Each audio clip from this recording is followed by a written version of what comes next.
సార్వత్రిక ఎన్నికల వేళ తమిళనాడులో ప్రధాన పార్టీలు డీఎంకే, అన్నా డీఎంకేలు మేనిఫెస్టోలు విడుదల చేశాయి.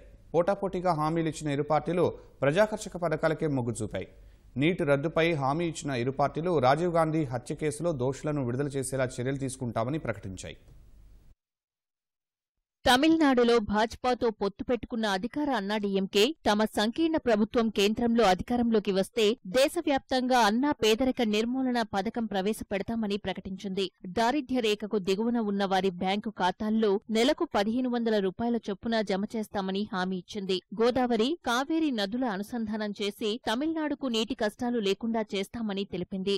వైద్య ప్రవేశాల్లో నేషనల్ ఎలిజిబిలిటీ కమ్ ఎంట్రన్స్ పరీక్ష నీట్ నుంచి తమిళనాడుకు మినహాయింపు ఇచ్చేలా చర్యలు తీసుకుంటామని ప్రకటించింది. మాజీ ప్రధాని రాజీవ్ గాంధీ హత్య కేసులో జైల్లో ఉన్న 7 దోషులను విడుదల చేసేలా ఆదేశాలు జారీ చేయమని భారత రాష్ట్రపతి కేంద్ర ప్రభుత్వాన్ని కోరతామని తెలిపింది.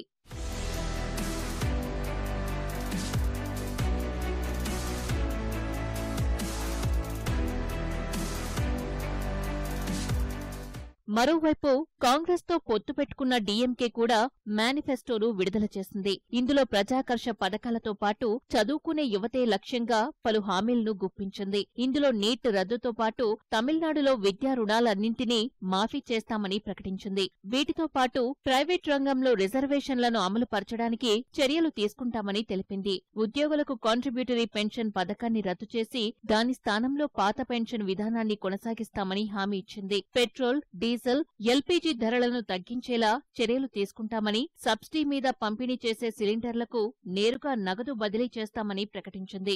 వీటితో పాటు రాజీవ్ హత్య కేసులో నిందితులను మానవతా కారణాల కింద విడుదల చేస్తామని ప్రకటించింది. తమిళనాడులో ఏప్రిల్ 18న లోక్సభ ఎన్నికలతో పాటు 18 అసెంబ్లీ నియోజకవర్గాలకు ఉప ఎన్నికలు జరగనున్నాయి.